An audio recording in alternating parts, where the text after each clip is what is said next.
세계사에서 한국 전쟁은 무엇일까? 전 세계를 긴장시켰던 제2차 세계대전과 베트남 전쟁 사이에 일어난 소규모 전쟁에 불과했을까?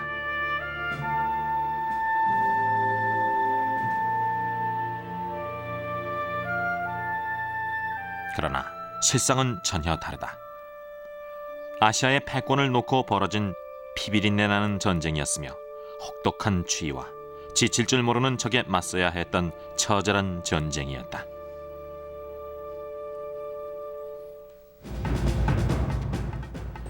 이 프로그램에서는 당시 참전 군인들의 눈으로 한국 전쟁을 바라보려고 한다. 여러분은 공포와 혼란, 피가 뒤범벅된 진짜 전쟁의 모습을 보게 될 것이다. 참고로 이 프로그램 내 많은 화면들은 처음으로 일반인에게 공개되는 것이다. 그럼 냉전의 첫 번째 화약고 한반도로 가보자.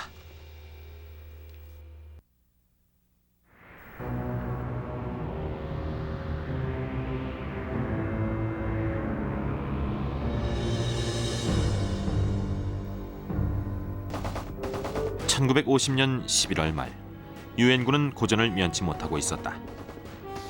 국제경찰로서 승승장구하며 북진하던 중 중공군의 인해 전술에 부딪혀 생사의 갈림길에 놓이게 됐다.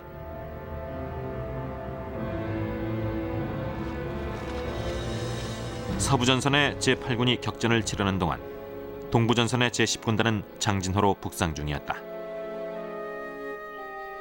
장진은 북한의 고산지대에 위치해 있어 11월 말인데도 추위가 살을 애는 듯했다.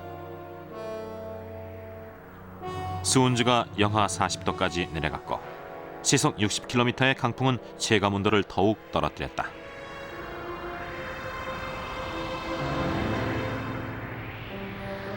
모든 것이 꽁꽁 얼어붙었다. 엔진 오일, 총, 약은 물론 군인들의 손과 발도 얼었다. 땅은 어찌나 단단하게 얼어붙었는지 참호를 팔 수조차 없었다. 몸을 따뜻하게 할 수 있는 방법은 눈싸움뿐이었다. 추수감사절을 보내기에 결코 이상적인 곳은 아니었지만 장병들은 현실을 받아들였다. 추수감사절날 칠면조와 기타 음식이 나왔어요. 그런데 얼어버릴까봐 빨리 먹어야 했죠. 소스와 감자가 맨 처음 얼었어요. 후다닥 먹어치웠죠. 총알은 여전히 머리 위를 날아다녔고요. 의무병 데이비스였습니다.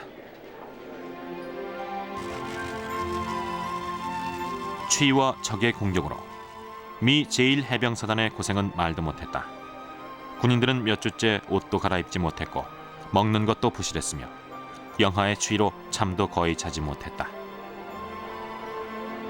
그러나 해병대 정신으로 전열을 정비하고 11월 27일 대공세에 나선다. 하지만 이미 서부전선의 유엔군이 밀리고 있는 가운데 이들의 운명은 밝지 못했다.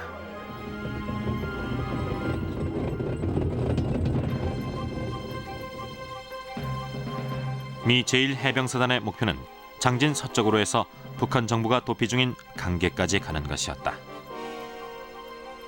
당시 유엔군은 4지점에 주둔 중이었다. 우선 최전선은 장진호 북쪽의 유담리로 해병대 2개 연대가, 두 번째 지점은 장진호 서쪽으로 3,000명의 미 해병대가 주둔했다. 세 번째 지점인 고토리에는 미 보병대와 영 해병대 4,200명이 있었으며 마지막으로 장진호 동쪽에 2,500명의 보병이 있었다. 장진호 부근의 유엔군에 대한 보급은 불안정했다. 이미 장진호 이남은 철수 중이었기 때문이다. 장진호의 유엔군은 고립 상태나 같았다. 따라서 원활한 보급을 위한 묘책이 필요했고, 그래서 주목하게 된 것이 헬리콥터다. 헬리콥터는 제2차 세계대전 때 처음 전쟁에 투입된 이후 한국전쟁 때는 눈부신 활약을 한다. 특히 한국처럼 혹한으로 육상 보급이 거의 불가능한 상태에서는 더했다. 11월 27일 유담리의 미 해병대는 무평리로 북상을 시도하지만 중공군의 강력한 저항에 부딪힌다.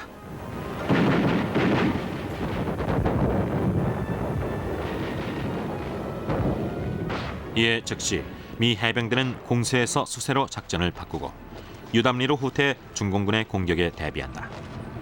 그리고 다음 날인 11월 28일 중공군 6개 사단 병력이 유담리를 공격한다. 이후 4월 동안 치열한 전투가 계속됐다. 미 해병대는 모든 화력을 동원해 중공군에 맞섰다.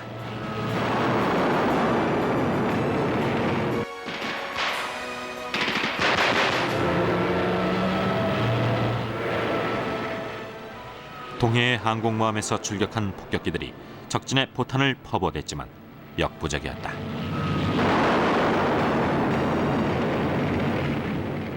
중공군이 미 해병대를 겹겹이 포위한 상태였고 살기 위해서는 이 여러 겹의 포위망을 하나씩 돌파해야 했다. 당시 사단장 스미스 장군의 말은 지금도 유명하다. 제군들, 우린 후퇴하는 게 아니다. 새로운 방향으로 공격하는 것이다.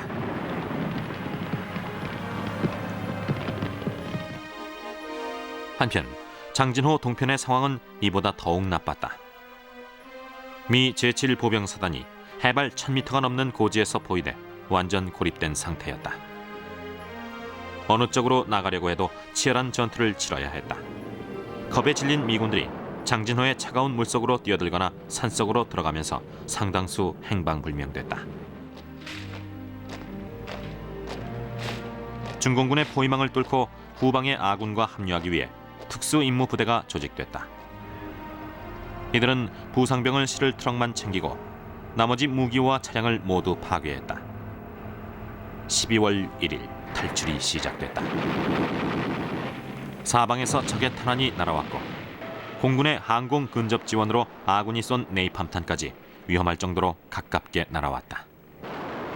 특수임무부대가 앞선 가운데 포위망 돌파 작전에 들어갔다.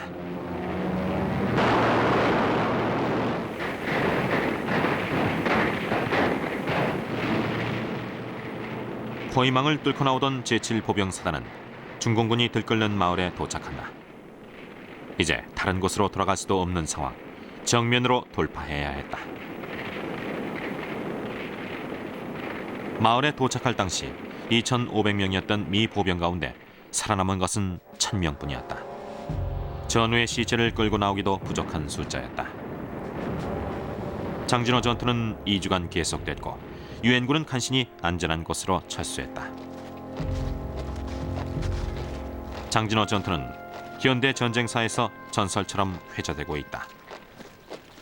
살인적인 추위, 무자비한 적, 물샐 틈 없던 포위망을 뚫고 나온 생존자들은 초신표라는 단체를 만들었다. 아주 적게 살아남았다는 뜻으로 초신은 장진의 일본식 표기다.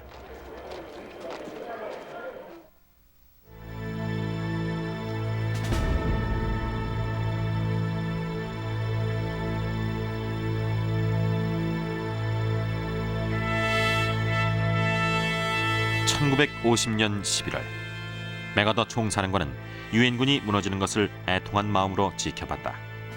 그는 한국전쟁이 자신의 마지막 전쟁이라는 걸 알고 있었다. 그런데 거의 손안에 들어왔던 승리가 연기처럼 사라진 것이다. 메가더의 실망감은 무척 컸고 그 화살은 트루먼 대통령에게 돌아갔다. 트루먼은 메가더가 중국으로 진격하지 못하게 막았다. 미국 전투기가 중국 전투기를 쫓아 중국 영토에 들어갈 수 없도록 했으며 전선에 투입하는 인원과 장비도 제한했다.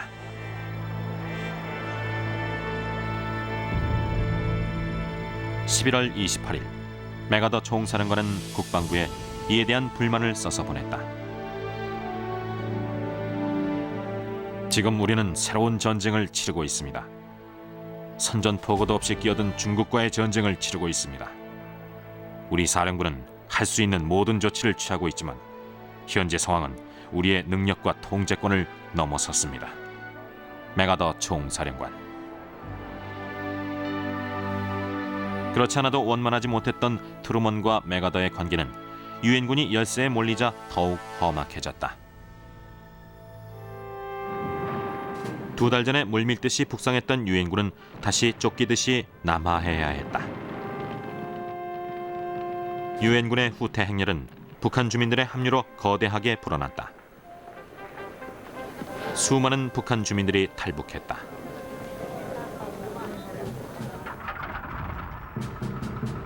이들이 탈북을 결심한 데는 비행기를 통해 뿌려진 전단지의 영향이 컸다.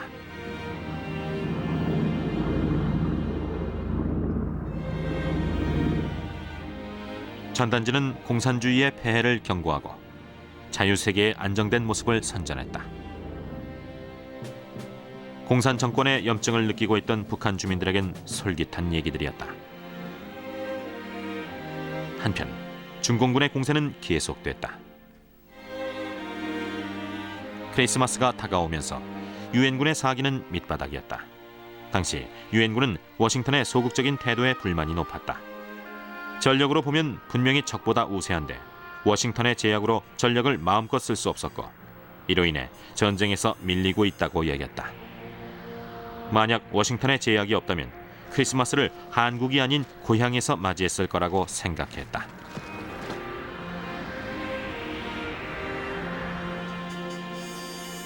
엎친 데 덮친 격으로 크리스마스 이틀 전 미 제8군 사령관 워커 중장이 차량 사고로 죽는다. 낙동강 사수명령을 내리면서 여기서 더 후퇴하면 장례식을 치러주겠다던 그가 먼저 장례식을 치렀다. 후임으로 리즈웨이 장군이 부임했다. 리즈웨이는 메가더 총사령관의 전승 의지와 워싱턴 정가의 신중론을 모두 이해하는 사람이었다. 그는 제2차 세계대전 당시 공수사단장으로 전투 현장에서 싸운 한편 워싱턴의 국방부에서도 일했기 때문에 어느 한쪽에 치우치지 않고 중도적이었다. 한국에 도착한 리즈웨이 장군은 유엔군의 침체된 분위기를 보고 친구에게 이런 편지를 썼다. 한눈에 봐도 아군은 자신감을 잃었어. 눈빛에도 발걸음에도 자신감이 없고 병장부터 위에 장군에 이르기까지 모두 침체돼 있네.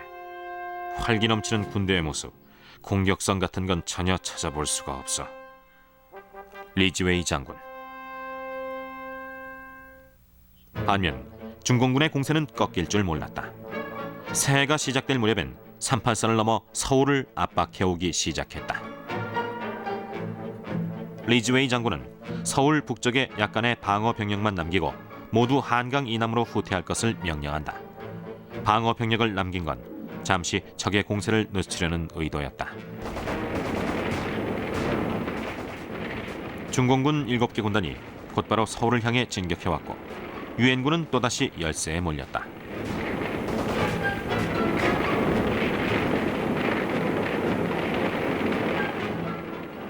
(1월 3일) 서울은 다시 적의 손에 들어갔고 다음 날인 1월 4일 유엔군은 서울에서 남쪽으로 150여 킬로미터 떨어진 금강까지 후퇴했다. 바로 일사후퇴였다.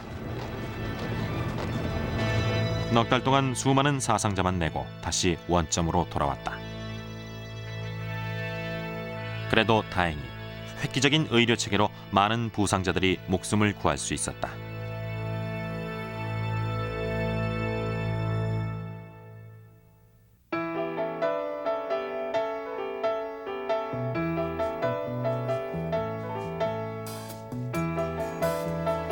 많은 미국인들은 한국 전쟁하면 11년 동안 CBS에서 인기리에 방영됐던 시트콤 시리즈 메시를 떠올린다.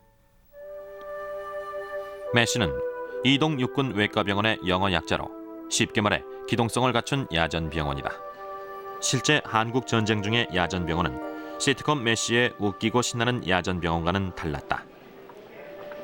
실제 야전병원에선 바로 옆에서 전투가 벌어졌고 의료진들은 살벌한 전쟁 현장에서 일한 진정한 영웅들이었다. 야전병원은 한국전쟁 때 일대 변신을 한다. 이때부터 전투 현장 바로 옆에 설치됐고 언제라도 이동할 태세를 갖추게 됐다. 역사상 전투 현장과 가장 가까운 야전병원이 탄생한 것이다. 부상당한 지 2시간 30여 분 만에 병원 침대에 누워 있을 수 있다니 정말 놀랍네요. 전투지와의 거리가 얼마나 되죠? 15km쯤 됩니다. 이 야전병원은 38선과 1차죠. 정말입니까? 수술실은 북한 땅, 수술 준비실은 남한 땅이죠. 수술실이 북한 땅, 준비실이 남한 땅이라고요? 각 야전병원은 신속한 구조를 위해 헬리콥터가 배치돼 있었고 고급 의료진과 첨단 의료 장비도 갖췄다.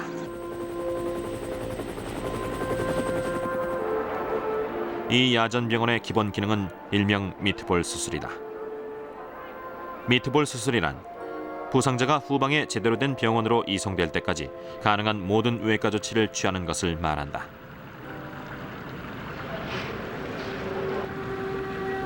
또 야전병원은 시간에 대한 철칙이 있었다. 부상당한 지 1시간 이내에 야전병원에서 치료받을 수 있도록 하는 것이었다. 이를 위해서는 신속한 수송수단이 있어야 했다. 한국은 지형이 험해서 차량과 기차보다는 헬리콥터 수송이 더 적당했다. 헬리콥터와 야전병원의 활약으로 수많은 부상병들이 생명을 건질 수 있었다. 덕분에 한국전쟁의 부상병 소생률은 제2차 세계대전보다 25% 높았다. 또 이런 형태의 야전병원은 베트남전과 걸프전의 전례가 됐다.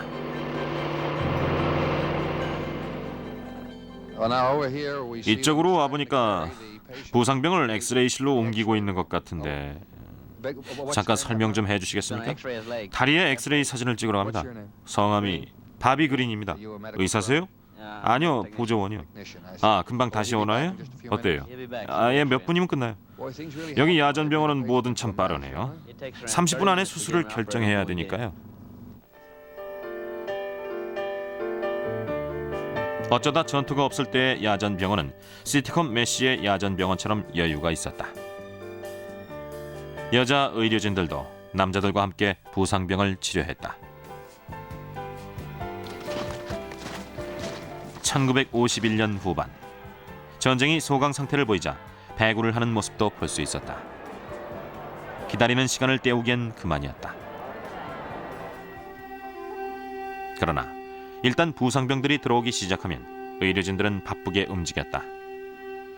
80시간 동안 쉬지 않고 수술을 하는 일도 있었다.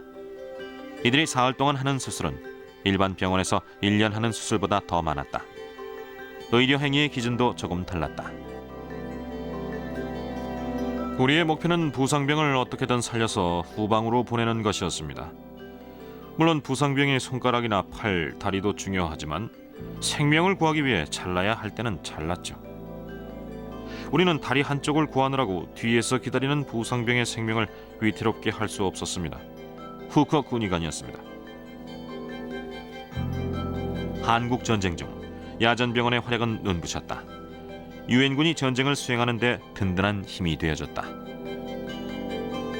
부상병들은 야전병원에서 임시 치료를 받고 나면 후방의 병원으로 이송됐다. 한편 부상이 경미한 장병들은 다시 전선으로 나갔다. 중공군의 공세가 계속되고 있어 한 명의 장병이라도 아쉬운 상황이었다.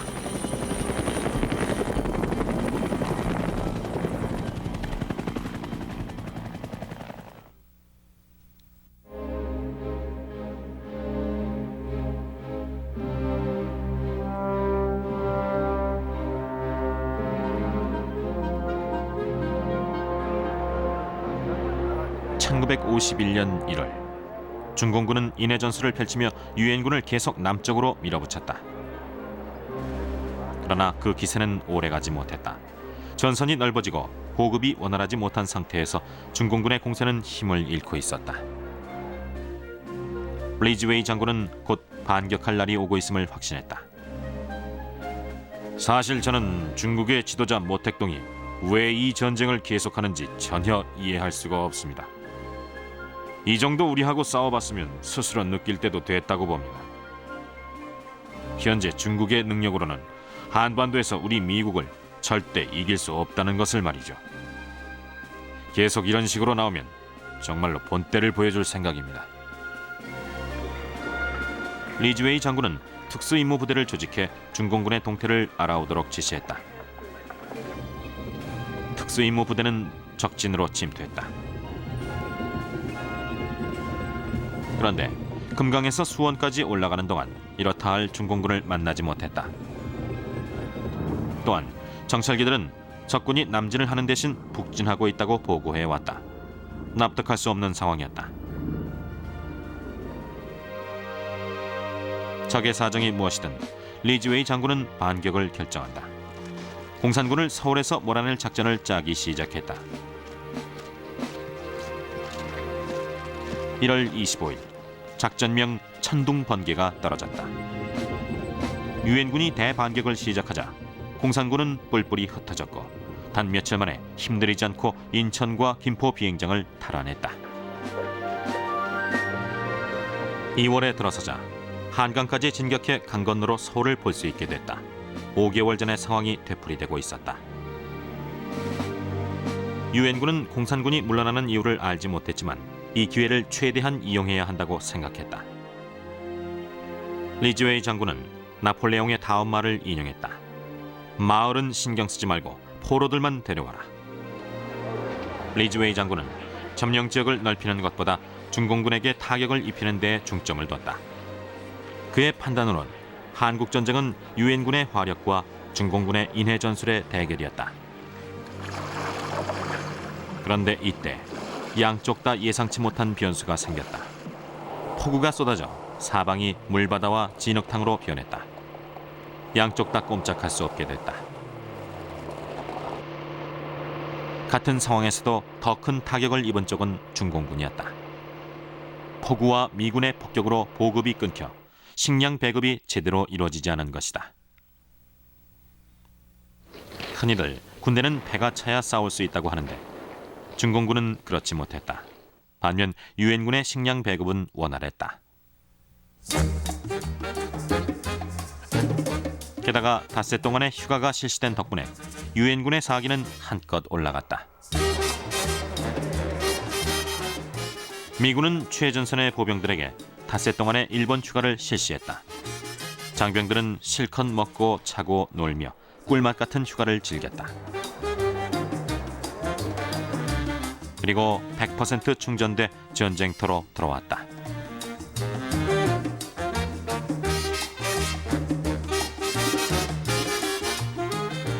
한편 휴가를 못 간 장병들은 위문 공연단과 함께 전쟁의 긴장감을 털어냈다.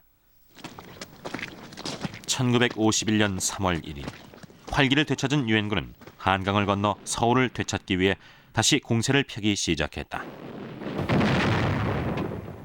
유엔군의 집중 포격에 공산군은 퇴각하고 서울은 다시 유엔군에게 넘어왔다. 그러나 이번엔 축하식이 열리지 않았다.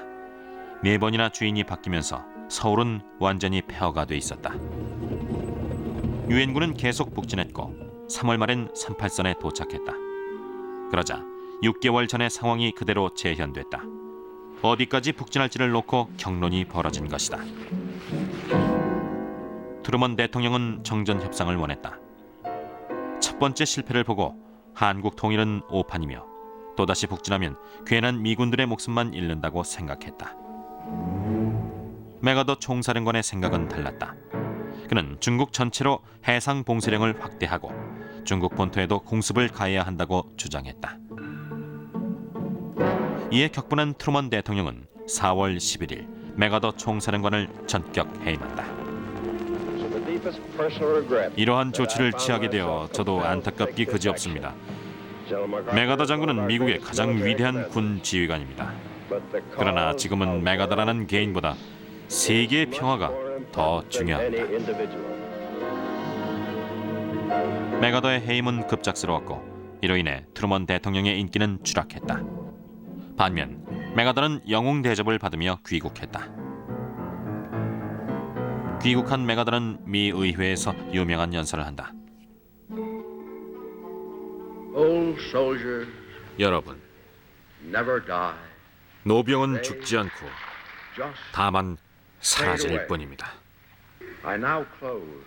이제 저는 군인으로서의 삶을 마감하고 사라집니다. 하나님이 주신 의무를 다하기 위해 애쓴 노병은 이렇게 사라집니다.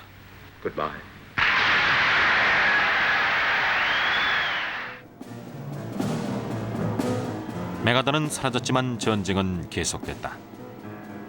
리즈웨이 장군이 극동사령부 총사령관으로 임명됐고 벤플리트 장군이 제8군 사령관이 됐다. 벤플리트는 노르망디 상륙작전에 사단장으로 참전했으며 철저한 반공주의자였다. 그는 아군의 목숨이 아니라 포탄을 쓰겠다며 화력의 증강을 요구했다.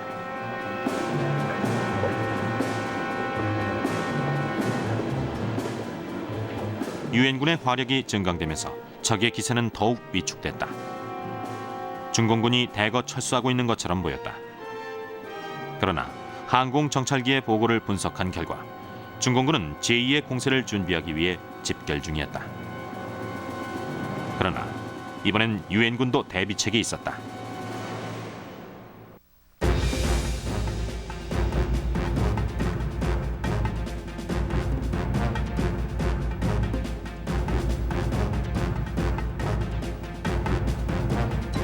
(1951년) 봄 중공군은 38선 북쪽의 철의 삼각지라고 알려진 고지에 집결하고 있었다. 철의 삼각지는 서울과 북한의 완충지대 역할을 할 수 있어서 유엔군에겐 전략적으로 중요한 곳이었다. 그러나 공략하기가 쉽지 않았다. 리즈웨이는 중공군의 대반격을 이미 눈치채고 있었고 지난 6개월간 중공군과의 전투로 전술도 꿰뚫고 있었다. 중공군은 언제나 기습 공격을 취한 뒤 갑자기 잠잠해지는 특징이 있었다. 가공할 만한 적이지만 장기전은 약하다는 뜻이었다. 리즈웨이는 단계별로 라인을 지정해 철의 삼각지를 공략하는 기준으로 삼았다. 일단 한 라인에 도착하면 이 라인은 그 위의 라인까지 전진하는 교두보가 된다. 만약 후퇴하더라도 바로 아래의 라인까지만 후퇴해 다음 반격을 준비하도록 했다.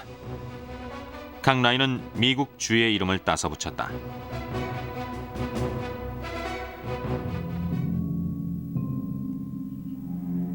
미 8군은 얼마 전 아이다호 라인과 38선 바로 위쪽의 캔자스 라인까지 점령했다.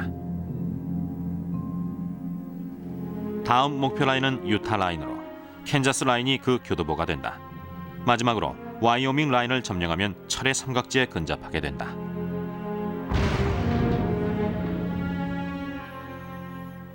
후퇴하건 전진하건 유엔군의 목표는 적을 많이 사살하는 것이었다.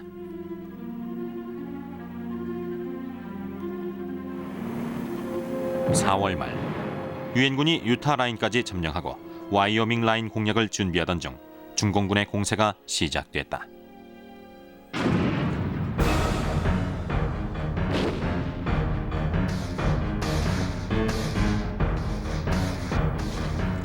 (4월 22일) 남한의 국군이 지키고 있는 중부전선에 중공군의 공격이 가해졌다.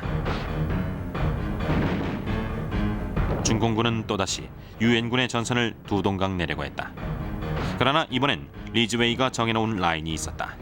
미 제8군은 캔자스 라인으로 후퇴해 방어 자세를 취했다. 더 이상의 후퇴는 없었다.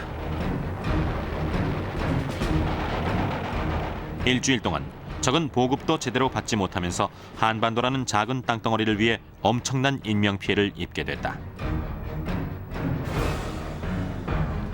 그리고 중공군은 다시 언제나처럼 쥐죽은 듯이 잠잠해졌다. 미군이 예상한 그대로였다. 2주 뒤 중공군은 다시 공세를 취했다. 그러나 이미 벤플리트는 대비책을 세워두고 있었다. 중공군을 향해 일제히 포탄을 퍼부어댔다.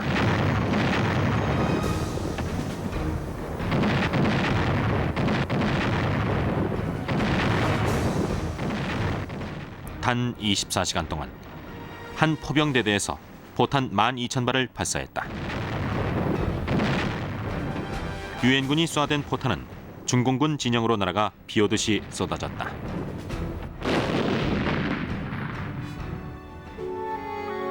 이 포격으로 중공군 사상자는 35,000명이나 됐지만 유엔군의 사상자는 900명에 그쳤다. 이 포격이 바로 벤플리트 포격이다. 벤플리트는 아군의 목숨이 아니라 포탄을 쓰겠다는 다짐을 지킨 것이다. 유엔군의 화력이 중공군의 인해 전술을 무너뜨렸다. 6월, 유엔군은 와이오밍 라인까지 올라갔다. 중공군이 전쟁에 개입한 이후 가장 북쪽까지 올라온 것이었다. 수천 명의 전쟁 포로와 수톤의 무기도 압수했다. 그리고 마침내 철의 삼각지 공략을 시작했지만 적의 철통 같은 저항에 부딪힌다.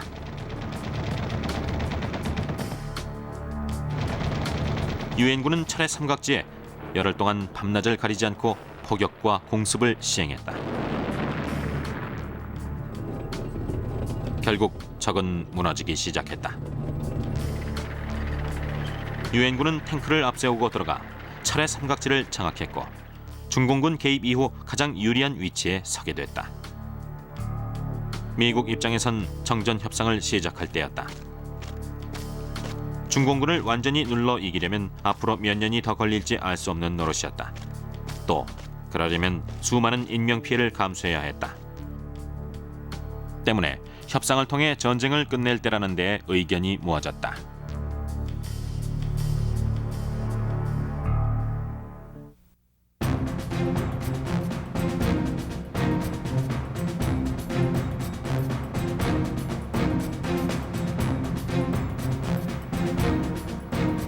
(1951년 6월) 말 유엔은 공산 측에 정전 협상을 제안한다.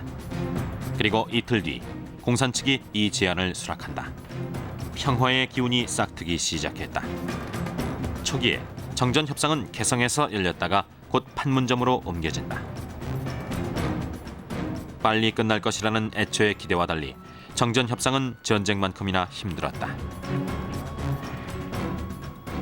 가장 큰 걸림돌은 양측 모두 자신들이 이 전쟁에서 이겼다고 생각한다는 것이었다. 서로 상대의 양보만 고집했다. 유엔군은 군사 분계선을 현재의 전선으로 정하자고 한 반면 공산 측은 전쟁 이전의 38선으로 하자고 요구했다. 또 공산 측은 전쟁 포로를 포로 본인의 뜻에 관계없이 일괄 송환하자고 했다. 하지만 공산 측은 대부분의 유엔군 전쟁 포로를 죽인 뒤였다. 10만여 명의 유엔군 전쟁 포로 가운데 살아서 돌아온 사람은 13,000명에 불과했다. 극적으로 살아 돌아온 유엔군 전쟁 포로들은 고문과 극심한 배고픔이 계속됐던 악몽 같았던 포로 생활을 털어놨다. 중공군은 이들을 세뇌하고 재교육해서 공산주의자로 전향시키려고 했다. 또 총을 겨누고 강제로 미국에 반대하는 라디오 방송을 하도록 했다. 포로 수용소에서는 의약품이 없어서 아파도 치료를 할 수 없었다. 수많은 유엔군 전쟁 포로들이 정신 이상 증세를 보이거나 굶어 죽었다. 반면 공산군 전쟁 포로의 수용소 생활은 그 정도로 비참하진 않았다. 이들은 유엔군 경비병보다 동료 포로를 더 무서워했다. 공산군 포로들은 반공산주의자와 친공산주의자로 양분됐고 이 양측 간의 충돌로 사상자가 생기는 일이 심심찮게 일어났다. 그러면 공산 측은 정전 협상에서 이 일을 꼬투리 삼아 물고 늘어졌다. 양측은 서로 양보하지 않았고 정전 협상은 여러 차례 중단됐다. 그리고 정전 협상이 지지부진한 동안 전선에서의 긴장감은 높아갔다.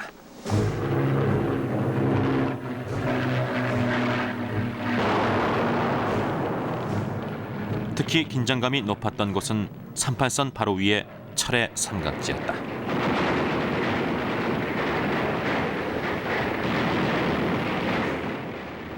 (1951년부터 53년) 전쟁이 끝날 때까지 이 부근에선 뺏고 빼앗기는 접전이 수없이 반복됐다.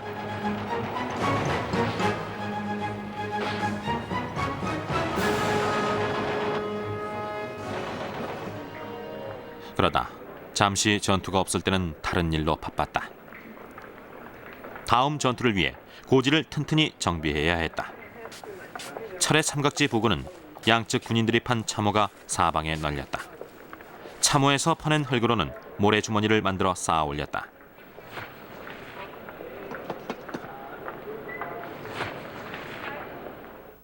이렇게 쌓아 올린 고지에서 유엔군은 공산군을, 공산군은 유엔군을 주시했다.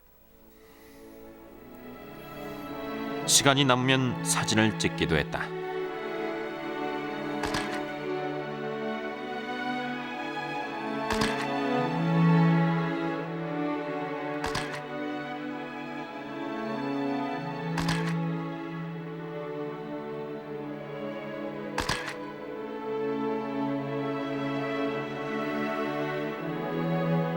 또 고향에 편지를 쓰거나 예배에 참석해 전사한 전우들을 위해 기도했다.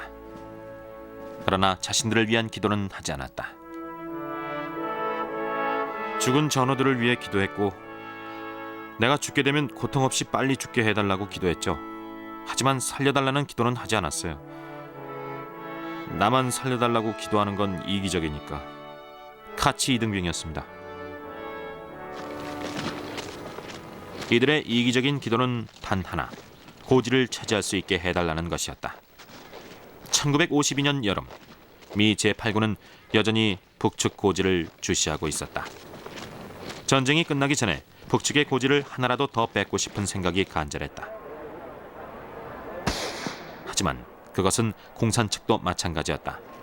이런 양측의 욕심으로 전쟁이 끝날 때까지 이 부근의 고지는 피로 물들었다. 이 가운데 가장 유명한 고지가 불모고지로 포격의 민둥산이 된 데서 유래한 이름이다. 불모고지는 근처에서 가장 높아 주변을 훤히 내려다볼 수 있었다. 1952년 6월, 유엔군은 이 불모고지를 차지하기 위해 작전에 돌입했다.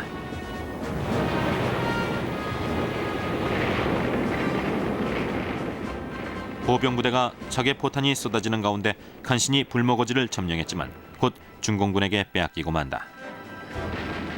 이것은 9개월간 계속될 시속게임의 시작으로 이듬해 3월 유엔군의 승리로 끝났다.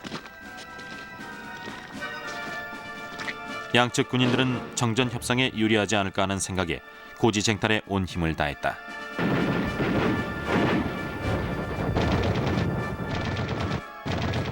그러나 정전 협상은 계속 제자리 걸음이었다. 유엔군은 만족할 만한 협상 결과를 끌어내기 위해 공산 측을 더 압박할 필요를 느꼈다. 그래서 생각해낸 방법이 전투기를 이용한 공습이다.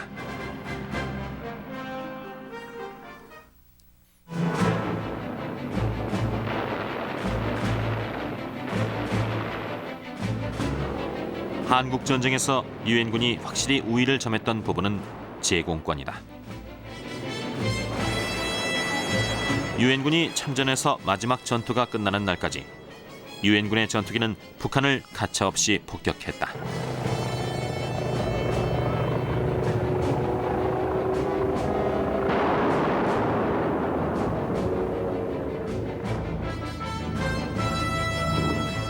유엔군의 전투기는 대부분 제2차 세계대전 때 활약한 기종으로 대표적인 예가 B-29 슈퍼 포트리스다.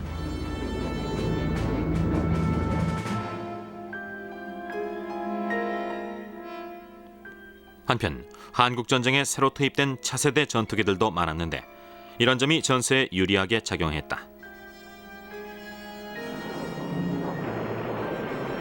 그 중에서도 F-86 세이버 제공 전투기를 투입한 것은 대단히 성공적이었다. 이 기종은 미국 전투기 가운데 최초의 후퇴익기로 날개가 뒤로 젖혀져 공중전에 강했다. 소련의 미그 15기에 맞서 한반도 하늘을 지킨 1등 공신이다. 1952년 유엔의 공군력은 최고조에 달했다. 이해 미 공군의 전투기 출격 횟수만 1,500회였고 미 해군과 해병대, 유엔 비행편대에서 출격한 횟수는 더 많았다.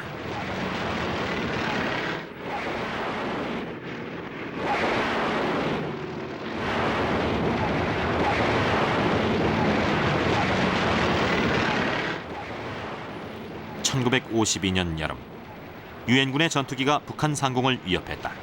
정전 협상에서 공산 측을 밀어붙이기 위해서였다. 유엔 전투기는 북한의 압록강까지 올라갔다. 압록강 주변은 북한의 산업시설들이 몰려있는 곳이다. 또 한편으론 중국과의 국경선이기도 해서 중공군 전투기의 역공을 조심해야 했다. 그러나 이런 위험에도 불구하고 6월 23일 유엔의 폭격기는 압록강 주변의 핵심 산업시설에 폭격을 가했다.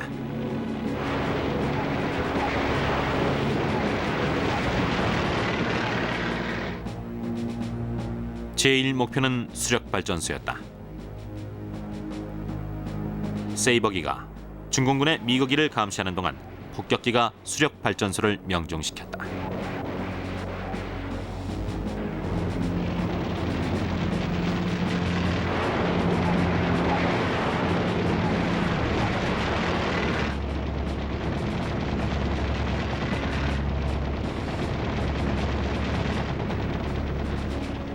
작전은 신속하고 기습적이었으며 성공적이었다. 이 폭격으로 북한 전력 공급의 90%가 차질을 빚게 됐다. 이승만 대통령은 북한에 결정적인 타격을 준 이 공습에 대해 이렇게 평했다. 미국의 전투기가 적의 주요 시설을 강타하고 대단히 큰 피해를 입혔습니다. 이번 전쟁에서 미국 전투기가 중요한 역할을 하고 있다는 걸 우리는 압니다.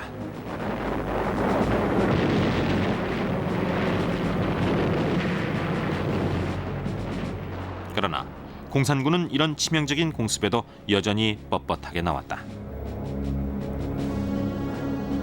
공습으로 유엔이 정전 협상에서 유리한 입장에 서게 됐지만 충분치 않았다. 뭔가 결정적인 한 방이 필요했다.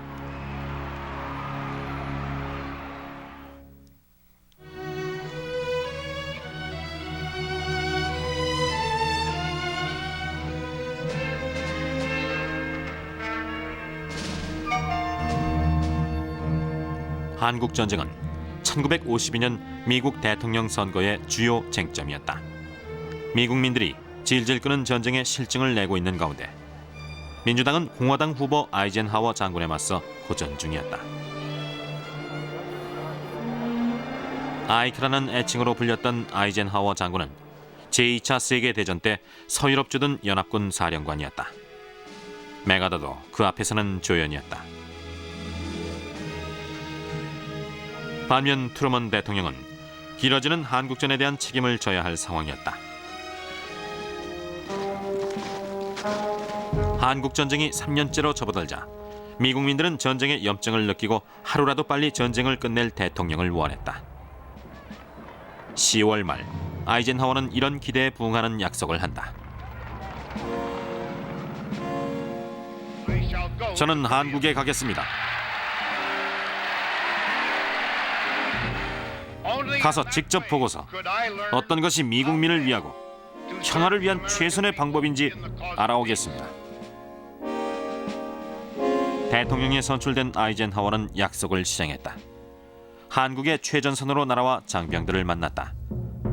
장병들과 함께 식사를 하고 종전에 대한 그들의 생각을 들었다. 당시 언론 쪽에선 종전을 위해 핵폭탄을 쓸 것이라는 소문이 흘러나왔다. 트루먼이 2차 대전을 종식시킬 때 핵폭탄을 쓴 선례가 있기 때문에 아이젠하워는 그 소문을 전적으로 부인하진 않았다. 아이젠하워가 핵폭탄을 쓸지도 모른다는 태도를 보이자 공산 측은 긴장했다. 정전 협상에 보다 진지하게 임했다.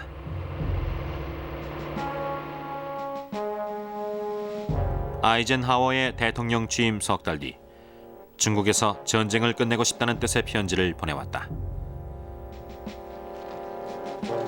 그러나 전쟁을 끝내기는 시작보다 더 어려웠다. 정전 협정이 모양을 갖추는데 다시 넉 달이 걸렸다. 전방의 양측 군인들은 종전이 눈앞에 다가오자 가능한 더 유리한 상태에서 전쟁을 끝내기 위해 분발했다. 치열한 고지 쟁탈전은 마지막까지 계속됐다. 1953년 7월 27일 전쟁이 시작된 지 3년을 넘기고 드디어 정전협정이 체결됐다. 이전의 38선 대신 새로운 휴전선이 생겼고 그것은 유엔 측의 작은 승리였다. 그러나 전방의 포문은 그로부터 12시간 뒤 협정의 효력이 발생하는 순간까지 불을 뿜었다. 그리고 모든 게 멈췄다.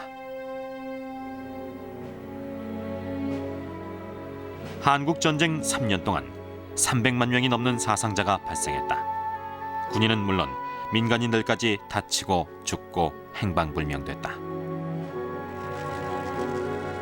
고요한 아침의 나라는 쑥대밭이 됐다.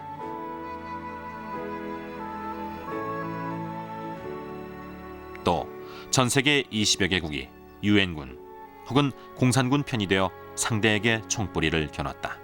한반도라는 좁은 땅에서 벌어졌지만 세계 대전이나 다름없었다. 한국 전쟁으로 시작된 공산권과 자유진영 간의 전쟁은 이후 40년간 계속됐다. 그리고 그 긴 냉전은 끝났지만 한국 전쟁은 끝나지 않았다. 남한과 북한은 지금도 휴전선을 사이에 두고 서로를 노려보고 있다. 1950년 이후 달라진 것이 거의 없다. 현재 한국은 전 세계에서 유일한 분단 국가다.